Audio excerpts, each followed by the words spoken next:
Good evening मेरे प्यारे दोस्तों। आज अपने जो टॉपिक कवर करने वाले हैं वो है joint life policy.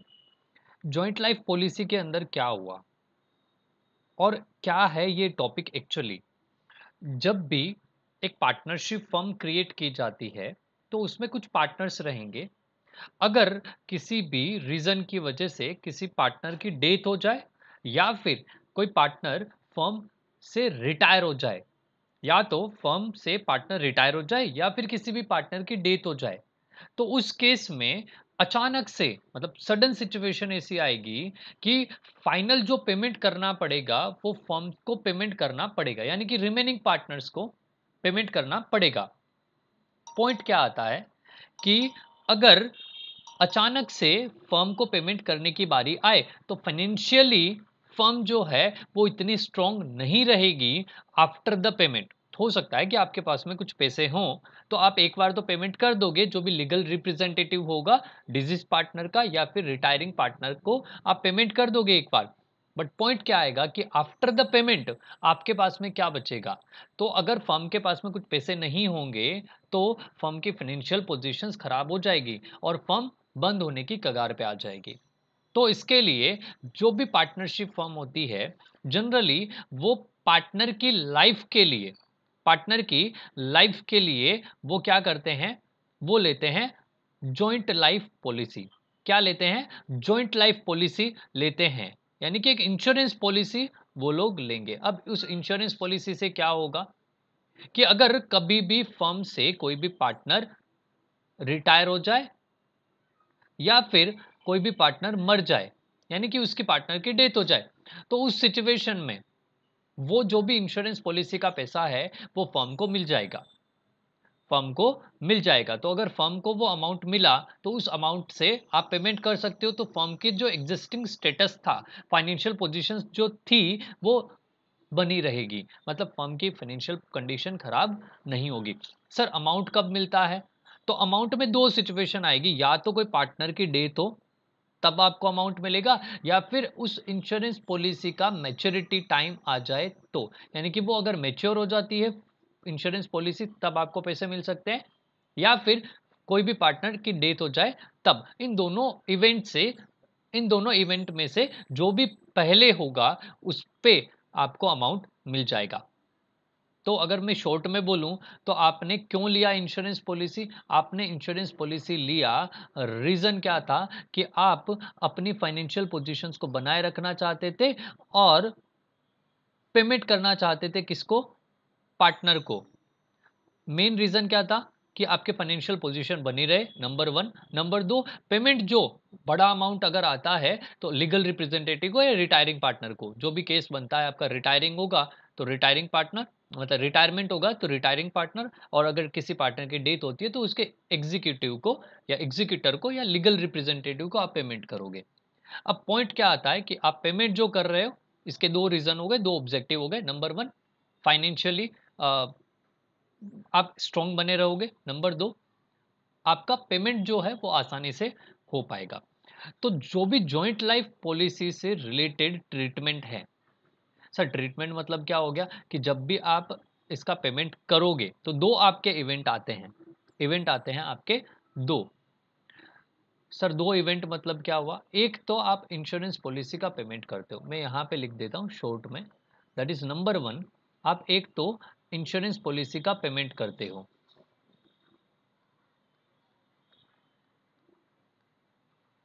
Payment of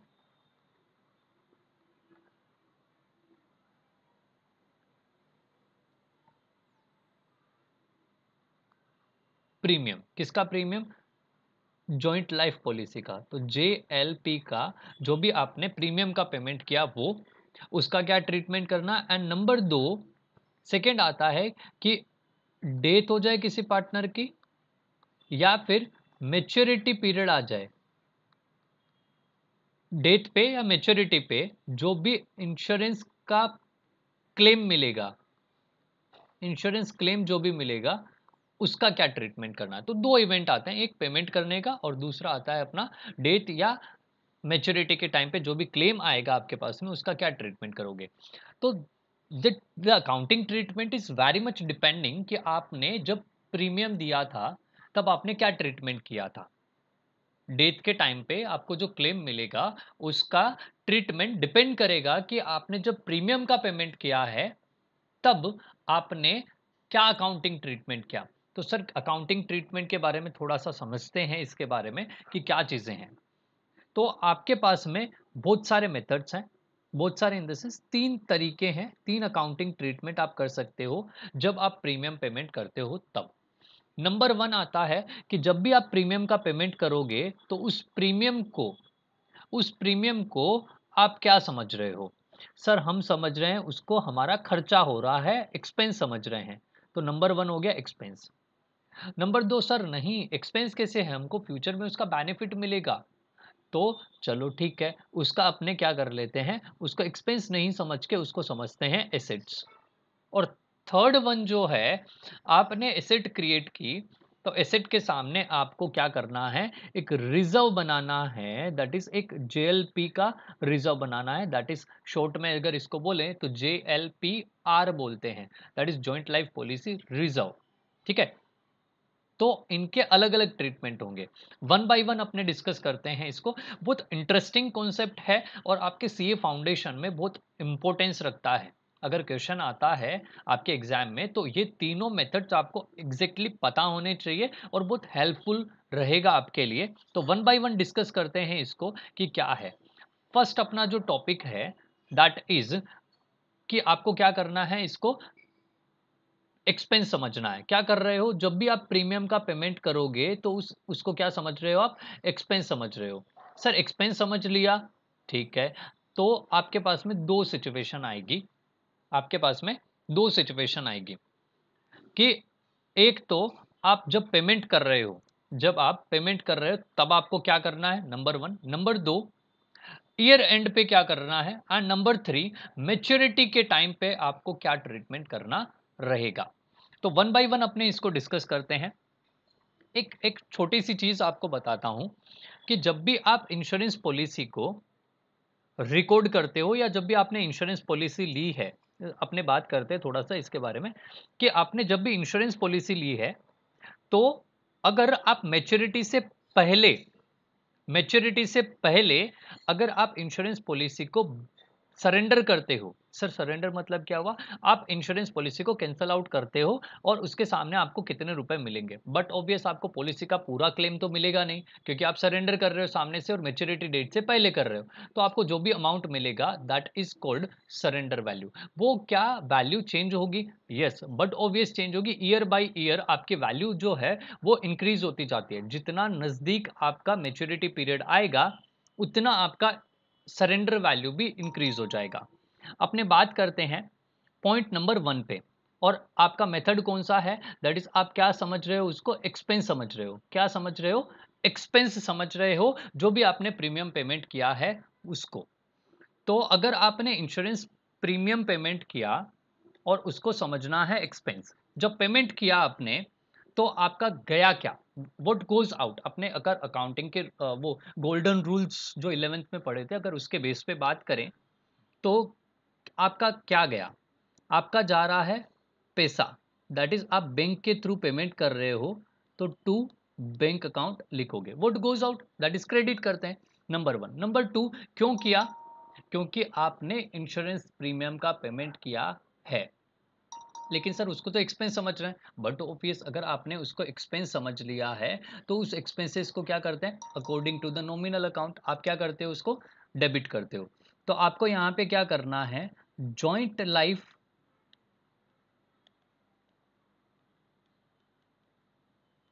policy premium account debit. तो आपकी जनरल एंट्री यहाँ पे क्या बनी, joint life policy premium account debit to bank.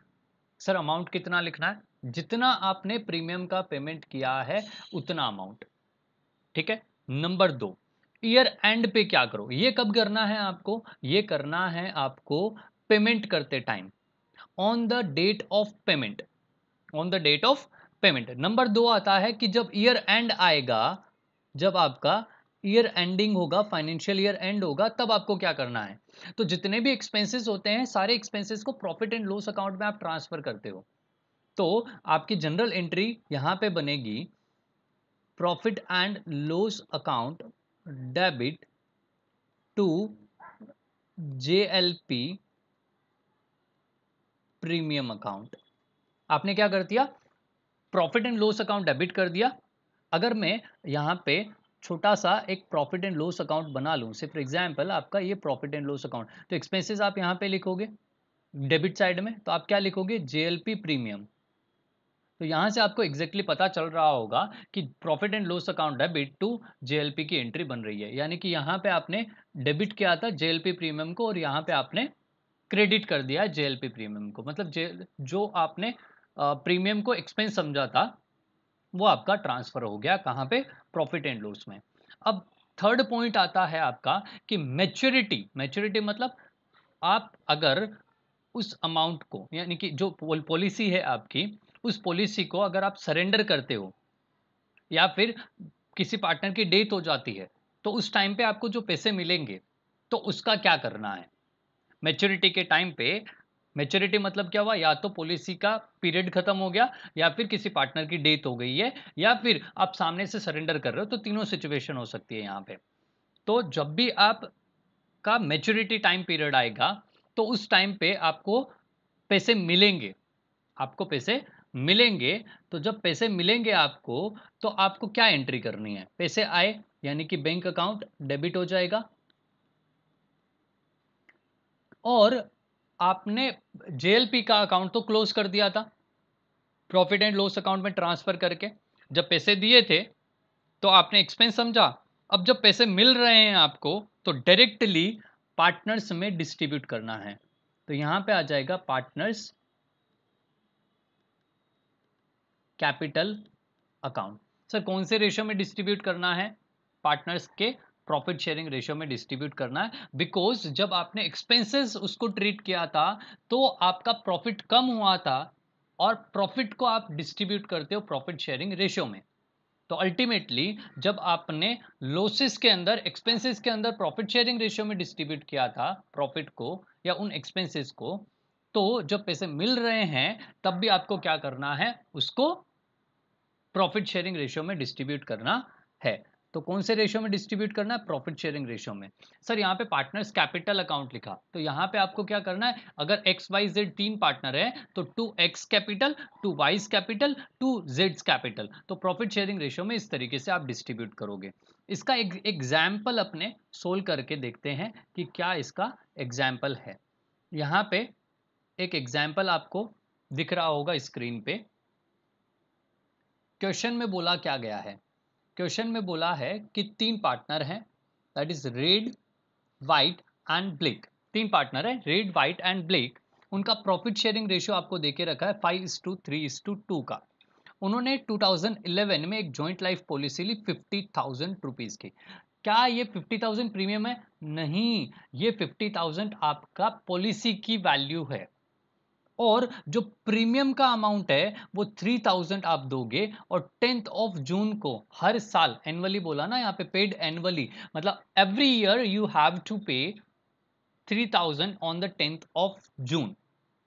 फिर क्या बोला, सरेंडर वैल्यू जो है 31 दिसंबर 2011, जिस साल आपने फर्स्ट ईयर था 2011 में आपने पेमेंट किया, तो फर्स्ट ईयर में कुछ भी सरेंडर वैल्यू नहीं है। सेकेंड ईयर दैट इज 2012 में 900 रुपीज है, 2013 में 2000 है, एंड 2014 में आपका 3,600 रुपीज की वैल्यू है। सरेंडर वैल्यू आपकी देके रखिए क्वेश्चन में। ब्लेक जो है, मिस्टर ब्लेक, वो रिटायर हो रहे हैं फर्म से 15 अप्रैल 2015, 15 अप्रैल 2015। तो आपको क्या करना है, आपके अकाउंटिंग ईयर के हिसाब से आप देखने जाओ तो आपके पास में कितने ईयर्स हो गए। मैं यहाँ पे लिख देता हूँ आपके अकाउंटिंग ईयर कितने हो रहे हैं। First is 2011, second is 2012, third is 2013, and fourth is 2014, and 15 में पार्टनर हो रहा है रिटायर। ईयर 2015, ये जो ईयर है वो आपका रिटायरमेंट का ईयर है, यहाँ पे रिटायर हो रहा है। और ये जो ईयर है 2011 से लेके 14 तक के, यहाँ पे आपने प्रीमियम का पेमेंट किया होगा।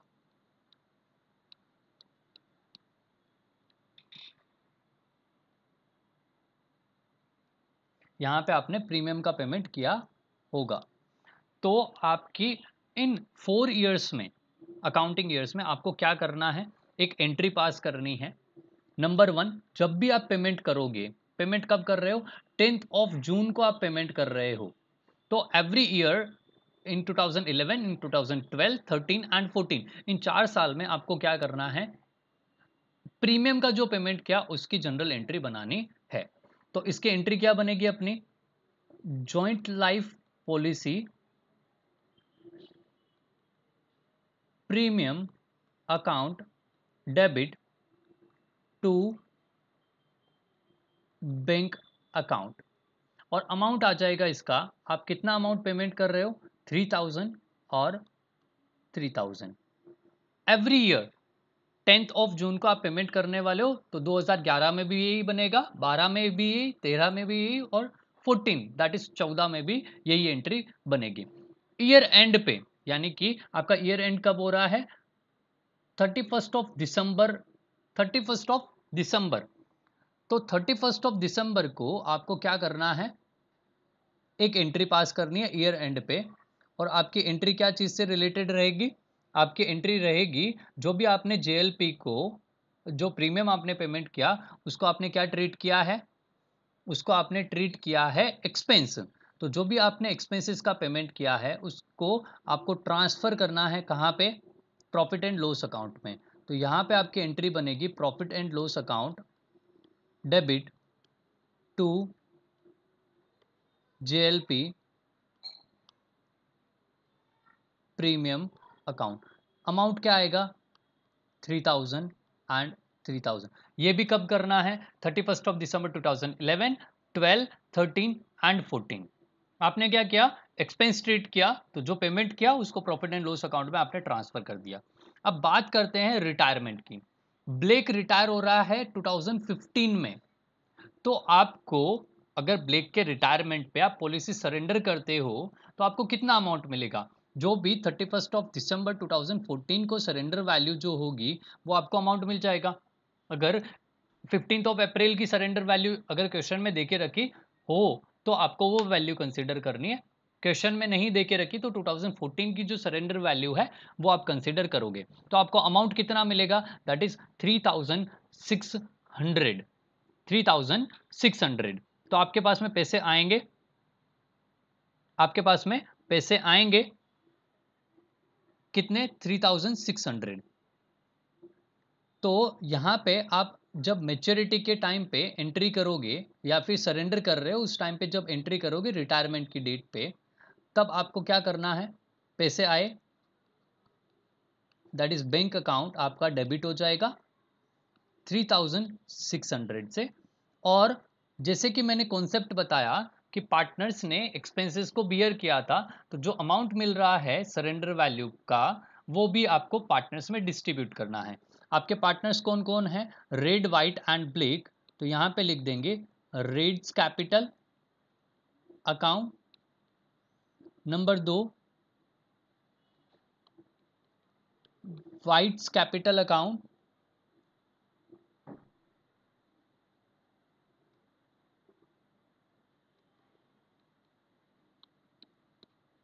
एंड नंबर 3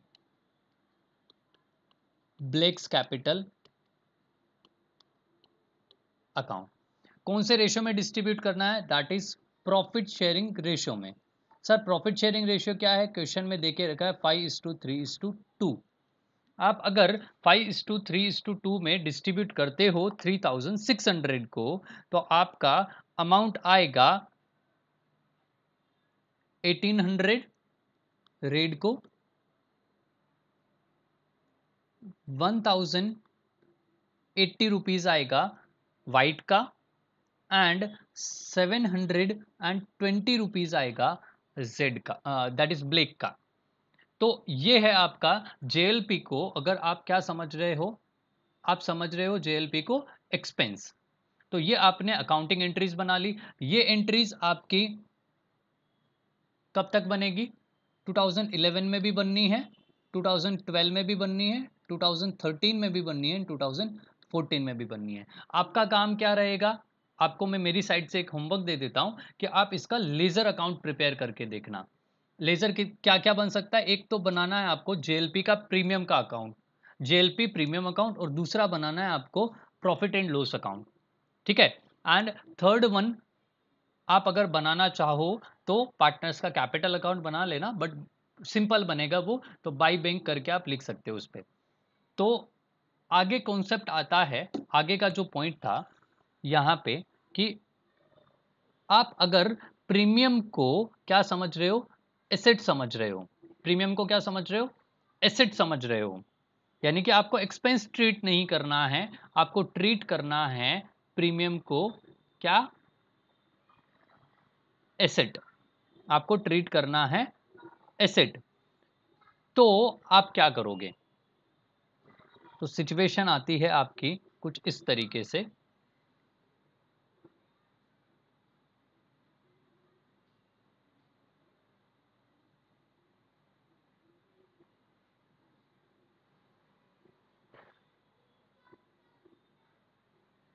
आपको क्या समझना है? एक एसेट समझना है प्रीमियम को। तो सर अगर प्रीमियम का पेमेंट किया जाए तो यहाँ पे क्या क्या इवेंट बन रहे हैं अपने पास में, वो देखते हैं।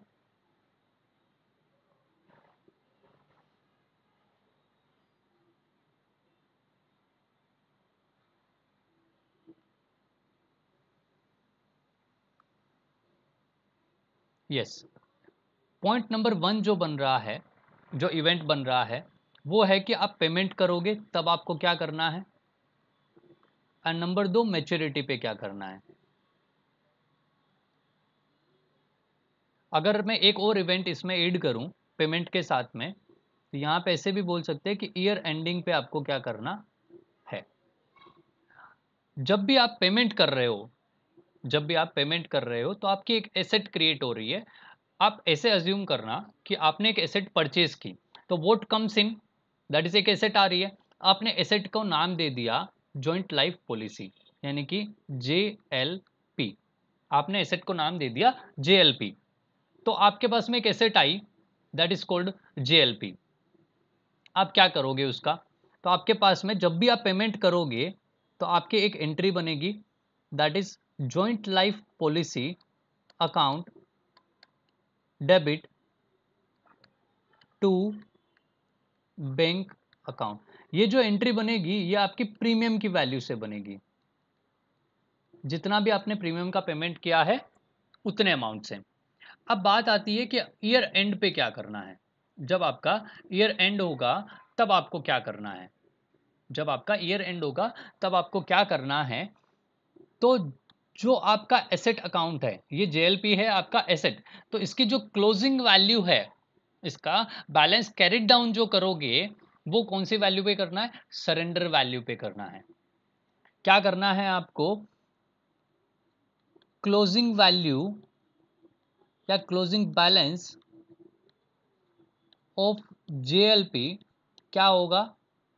सरेंडर वैल्यू होगी।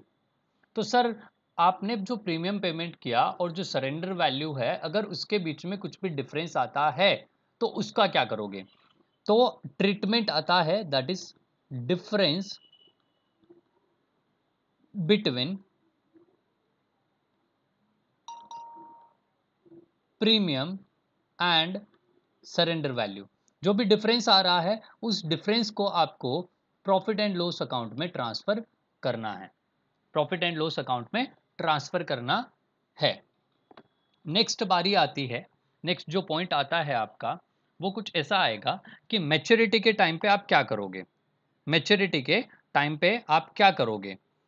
तो JLP जो है, दैट इज आपके पास में एक एसेट है और उसके सामने आपको पैसे मिलेंगे, उसके सामने आपको पैसे मिलेंगे। अगर डेथ होती है तो पूरा अमाउंट मिल जाएगा, और डेथ नहीं होती है, अगर डेथ नहीं होती है पार्टनर की, तो आपको कितना अमाउंट मिलेगा, जो सरेंडर वैल्यू है वो मिल जाएगी। तो मैच्योरिटी के टाइम पे आपको क्या करना है, मैच्योरिटी के टाइम पे आपको पैसे मिलेंगे, यानी कि आप एक एसेट को सेल कर रहे हो, इस तरीके से आप ट्रीट कर सकते हो इसको। तो आपने क्या किया, एक एसेट को सेल किया तो पैसे मिले आपको, दैट इज बैंक अकाउंट आपका डेबिट हो जाएगा, और जॉइंट लाइफ पॉलिसी जो आपकी एक एसेट थी उसको आपने बेच दिया। ये जो एंट्री बनाई, ये ट्रीट क्या कर सकते हो, परचेज ऑफ एसेट, और ये जो एंट्री बनाई आपने, ये क्या ट्रीट कर सकते हो, सेल ऑफ एसेट। ठीक है।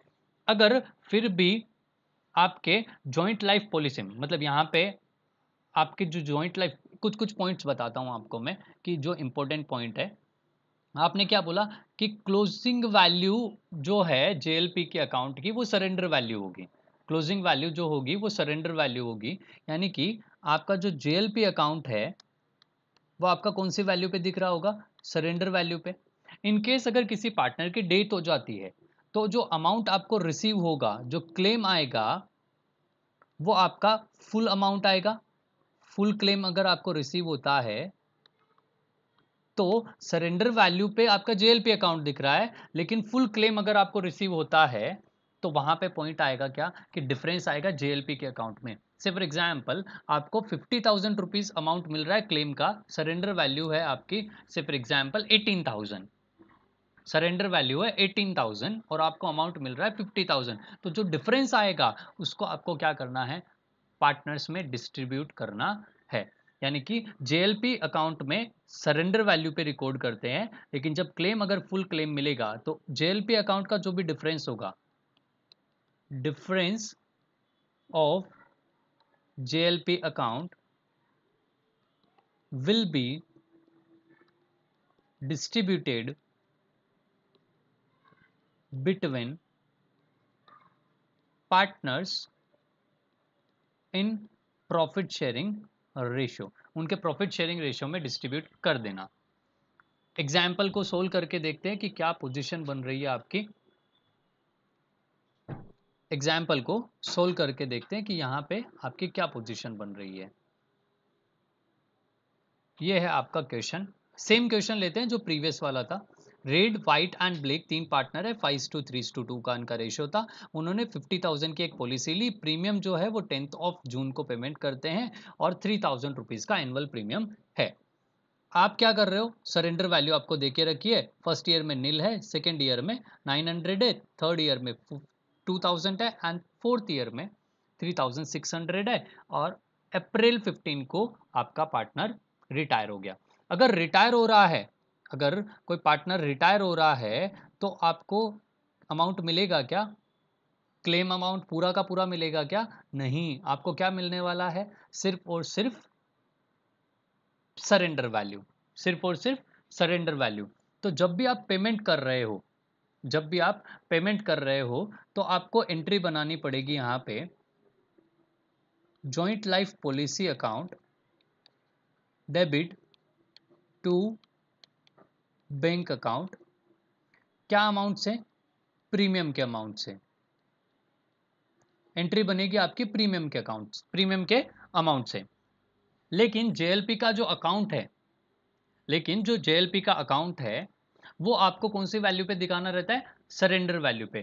तो यहाँ पे एक अपने जेएलपी का अकाउंट क्रिएट करते हैं,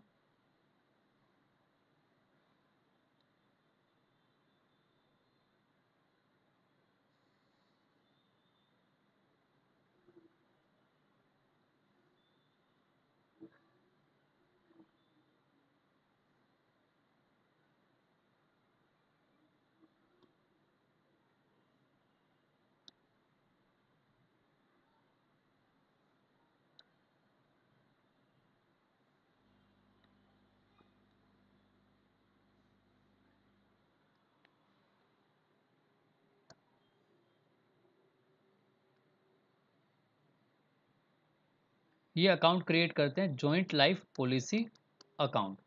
जॉइंट लाइफ पॉलिसी अकाउंट, ये जो जनरल एंट्री थी अगर मैं लेजर पोस्टिंग करूं तो यहाँ पे आ जाएगा टू बैंक अकाउंट, और अमाउंट कौन सा आएगा, जो आपने प्रीमियम का पेमेंट किया दैट इज 3,000। यहाँ पे वैल्यू आ जाएगी 3000। जेएलपी अकाउंट का क्लोजिंग बैलेंस कौन सा होगा, जो उस ईयर की सरेंडर वैल्यू होगी। तो यहाँ पे आप क्या लिख रहे हो, बाय बैलेंस कैरिड डाउन, क्योंकि आपका एसेट का डेबिट बैलेंस होता है। फर्स्ट ईयर में सरेंडर वैल्यू 2011 में सरेंडर वैल्यू है 0, यानी कि यहाँ पे सरेंडर वैल्यू कुछ भी नहीं है। जो भी डिफरेंस आया वो आपको ट्रांसफर करना पड़ेगा कहाँ पे, प्रॉफिट एंड लॉस अकाउंट में। तो आपने ट्रांसफर कर दिया 3000 प्रॉफिट एंड लॉस अकाउंट में। आपका बैलेंस ब्रोट डाउन तो कुछ होगा नहीं, क्योंकि कैरिड डाउन ही 0 किया है। नेक्स्ट ईयर में वापस आप प्रीमियम का पेमेंट करोगे, तो आपने लिखा to bank 3000। Again year end पे आप बैलेंस कैरी डाउन करोगे और वैल्यू लिखनी है सरेंडर वैल्यू, कितनी है 900 रुपीज आपकी सरेंडर वैल्यू है। डिफरेंस आया आपका 2100, तो वो आपको ट्रांसफर करना है कहाँ पे, प्रॉफिट एंड लॉस अकाउंट में। अमाउंट आपने ट्रांसफर कर दिया 2100। तो जो बैलेंस आपने कैरिड डाउन किया वो बैलेंस आपको क्या करना पड़ेगा, नेक्स्ट ईयर में ब्रोट डाउन करना पड़ेगा। तो आपने बैलेंस ब्रोट डाउन किया, कितना किया, जो 900 आपने कैरिड डाउन किया था वो। थर्ड ईयर में वापस आप पेमेंट करोगे प्रीमियम का 3000 रुपीज का। थर्ड ईयर में आपके पास में जो सरेंडर वैल्यू है, सर थर्ड ईयर में सरेंडर वैल्यू कितनी है, दैट इज 2000।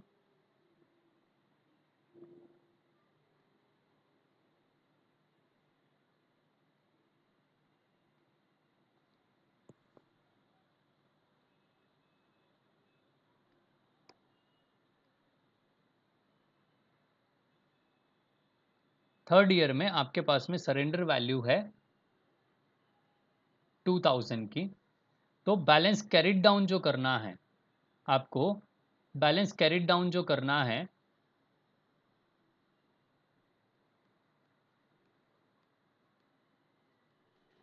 वो करना पड़ेगा 2000 रुपीज से। नेक्स्ट पॉइंट आता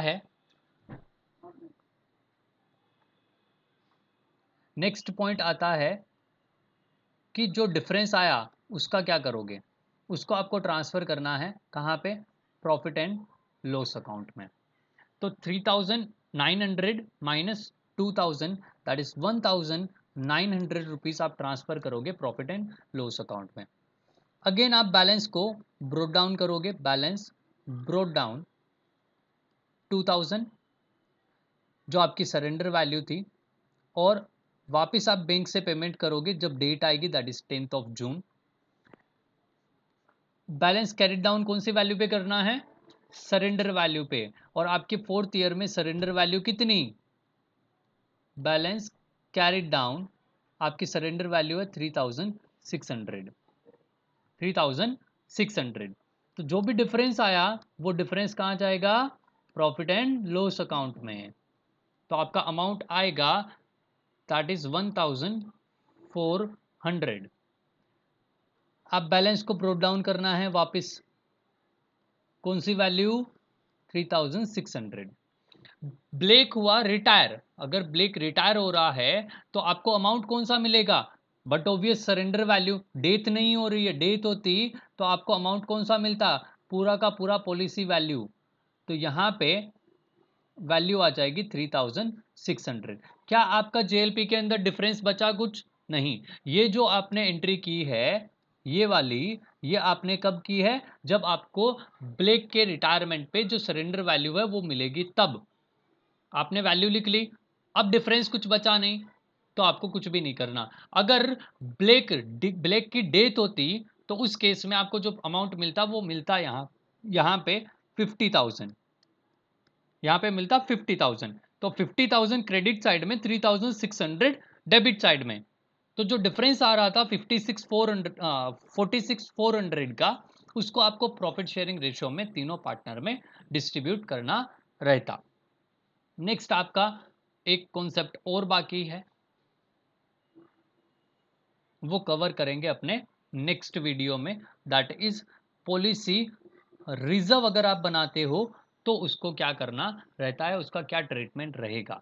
तो उसको कवर करेंगे अपने नेक्स्ट वीडियो में। तब तक बाय बाय, टेक केयर।